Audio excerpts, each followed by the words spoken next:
Audio Jungle. बच्चों की चुप्पी भी एक संदेश होती है।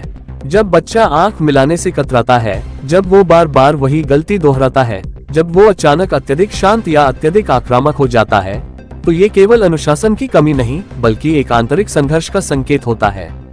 बाल मनोविकारों का कैसे करें निदान, इस विषय पर विशेष कार्यशाला को संबोधित करते हुए ये कहा मुख्य वक्ता डॉक्टर चीनू अग्रवाल ने। विमल विहार, सिकंदरा बोदला रोड स्थित फीलिंग माइंड संस्था के कार्यालय में प्रीलुड पब्लिक स्कूल द्वारा कार्यशाला का आयोजन किया गया। 2 सत्रों में हुई कार्यशाला में आगरा पब्लिक स्कूल एसोसिएशन अप्सा के 38 स्कूलों के शिक्षक शिक्षिकाओं ने प्रतिभाग किया। कार्यशाला के प्रथम सत्र का शुभारंभ मुख्य अतिथि अप्सा के अध्यक्ष डॉक्टर सुशील गुप्ता विभव ने और द्वितीय सत्र का शेखर भरत सिंह ने दीप प्रज्वलन के साथ किया। आज फीलिंग माइंड के विमल विहार सेंटर में एक वर्कशॉप हुई, जिसमें कि बच्चों में जो साइकोलॉजिकल डिसऑर्डर आ रहे हैं, उनको किस तरह से उनकी पहचान होनी चाहिए। डॉक्टर चीनू अग्रवाल ने आज 24 पार्टिसिपेंट्स को, जो कि डिफरेंट स्कूल से, अप्सा के स्कूल से आए थे, उनको बताया, उनसे समझा कि किस तरह की प्रॉब्लम्स उनको आ रही। और मुझे बड़ा अच्छा लगा कि आज की वर्कशॉप जिस तरह से सारे टीचर्स ने अपनी प्रॉब्लम्स को बताया और उनका जो समाधान डॉक्टर चीनू अग्रवाल ने किया, ये अपने आप में बहुत बड़ी बात है। हम लोग समझ रहे हैं कि बच्चे एक 2 बच्चे होते हैं, पैम्पर्ड बच्चे होते हैं, और जो बच्चे हो रहे हैं वो किस स्ट्रेस से हो रहे हैं, उनके पेरेंट्स किस स्ट्रेस में हैं, उनकी क्या खाने की, क्या रहने की, क्या उनके रहन सहन का, क्या उनकी दिनचर्या की प्रॉब्लम्स हैं, उसकी वजह से वो बच्चे किस तरह से पैदा हो रहे हैं। उनमें एंगर बहुत ज़्यादा है, उनमें क्यूरियोसिटी नहीं है। तो इस तरह से सारी बातें हो रही हैं। और आज ये वर्कशॉप प्रीलुड पब्लिक स्कूल ने स्पॉन्सर की है। मुझे लगता है कि आने वाले समय में ये फीलिंग माइंड सेंटर जो है, ये अपने आप में एक बहुत अलग सेंटर बनेगा, और जिसमें सारी तरह की प्रॉब्लम्स को दूर किया जाएगा।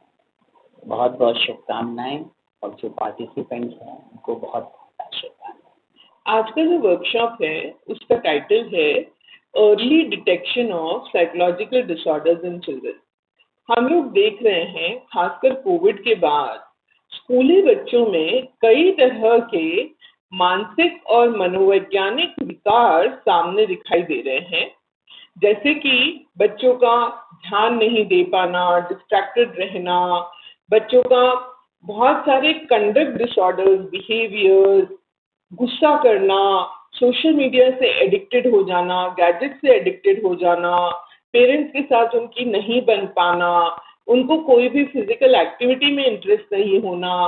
ये सारे जो सिम्टम्स हैं, इनके पीछे कोई सीरियस प्रॉब्लम भी हो सकती है, जैसे ADHD, autism, post traumatic stress disorder या एंजाइटी डिसऑर्डर इन चिल्ड्रन, या डिप्रेशन।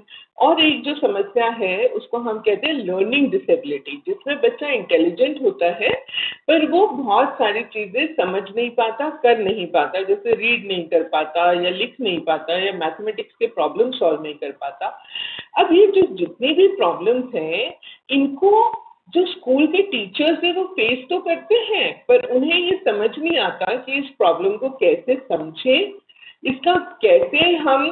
इसको कैसे अपने क्लासरूम में डील करें। इसलिए हमने ये प्रोग्राम रखा। इसमें बढ़ चढ़कर आगरा के स्कूल के टीचर्स ने पार्टिसिपेट किया। यहाँ तक कि हमें इतने रजिस्ट्रेशन मिले कि हमें इसे 2 भाग में करना पड़ा। पहले हम केवल इसको इवनिंग में कर रहे थे, अब हमें मॉर्निंग और इवनिंग 2 बैचेस इसकी करनी पड़ी है। ये जो प्रोग्राम है ये अप्सा के सहयोग से हो रहा है, और प्रीलुड पब्लिक स्कूल ने इस प्रोग्राम को अपनी तरफ से बहुत सहयोग दिया है। ऐसे में ये जो प्रोग्राम है, ये मुझे लगता है कि इस वक्त की, इस समय की बहुत ज्यादा जरूरत है। टीचर्स और पेरेंट्स दोनों की मेंटल हेल्थ में एजुकेशन और ट्रेनिंग होना लाजमी है। इसके लिए हमने एक international society of mental health advocacy and action इस नाम की संस्था को आगरा में हम इसका गठन कर रहे हैं और हम चाहेंगे कि मेंटल हेल्थ का आगरा पहले भी गढ़ रहा है मेंटल हेल्थ इंस्टीट्यूट की वजह से। इसमें और ज्यादा से ज्यादा काम हमारे शहर में हो, लोगों को, न केवल आगरा के लोगों को, आसपास के गांव के कस्बों के लोगों को जो इन समस्याओं से जूझ रहे हैं। जून जो है वो men's mental health awareness month भी है और हम देख रहे हैं एनसीआरबी का डेटा हमें कह रहा है 74% जो डेथ हो रही है सुसाइड से, वो हमारे देश में मेन की हो रही है, पुरुषों की हो रही है।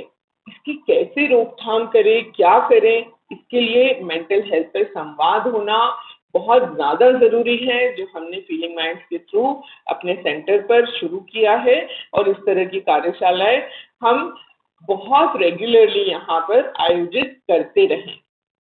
एक्चुअली में आज जो है early detection of childhood psychological disorder के बारे में वर्कशॉप है, क्योंकि हम देख रहे हैं कि बच्चों में बहुत ज़्यादा प्रॉब्लम्स हो रही हैं और मुझे ऐसा लगता है कि ये जो प्रॉब्लम का कारण है, एक तो मोबाइल इसमें सबसे बड़ा कल्प्रिट दिखता है।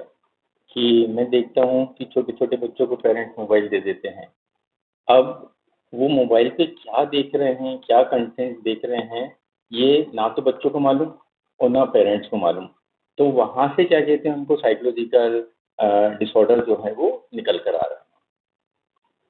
तो इसका कारण क्या, मतलब मेन कारण क्या बन रहा है जिससे आज की घटना बच्चों के साथ हो रही है? मेन कारण क्या बन रहा है? देखिए, मेन कारण क्या है कि कोई भी चीज़ अकॉर्डिंग टू एज अगर उसको दी जाए, जैसे सपोज करिए कि 5 साल के बच्चे को हमने गाड़ी दे दी तो एक्सीडेंट होना ही होना। हम उसको 18 साल के बाद अगर गाड़ी देंगे तो उसको चलाना भी आएगा, वो भी आएगा। तो हम क्या कर रहे हैं, हम छोटी सी उम्र में ही बच्चे को ये मोबाइल दे रहे हैं। अब उसको समझ में बिल्कुल नहीं आ रहा है, क्योंकि उसका जो ब्रेन का डेवलपमेंट है उसके तो अकॉर्डिंग हुआ नहीं है। कहीं ना कहीं इसके लिए माता पिता भी जिम्मेदार। डेफिनेटली। क्यों? क्योंकि उनको ये समझ में नहीं आ रहा कि क्या कंटेंट जो है वो बच्चे जो है देख रहे हैं। किस तरीके के बच्चों के अंदर साइड इफेक्ट देखने को मिल रहा है? किस तरीके से मतलब? मोबाइल ज़्यादा चला रहे हैं तो किस तरीके में बच्चों में साइड इफेक्ट? हाँ, उनसे ये जो बच्चे मोबाइल देख रहे हैं, एक तो लर्निंग डिसऑर्डर हो रहा है, ऑटिज्म की शिकायत हो रही, बहुत सारी चीज़ें जो हैं वो डिसऑर्डर क्या कहते हैं उनमें पैदा हो रहा है। कहीं ना कहीं पढ़ाई की तरफ से भी उनका डेफिनेटली जो कंसंट्रेशन है, जो फोकस है, वो उनका क्या कहते हैं बिगड़ रहा है। इसकी रोकथाम के लिए फिर क्या करना चाहिए? भाई, रोकथाम के लिए उनको कम से कम जो है वो मोबाइल है, टीवी है, इनसे दूर रखने की क्या कहते हैं कोशिश की जाए। उनको कोई क्या कहते हैं आउटडोर गेम जो है वो खिलाया जाए, इंडोर गेम जो है वो खिलाया जाए। पेरेंट्स का क्या कहते हैं इन्वॉल्व होना बहुत इम्पोर्टेंट है वो।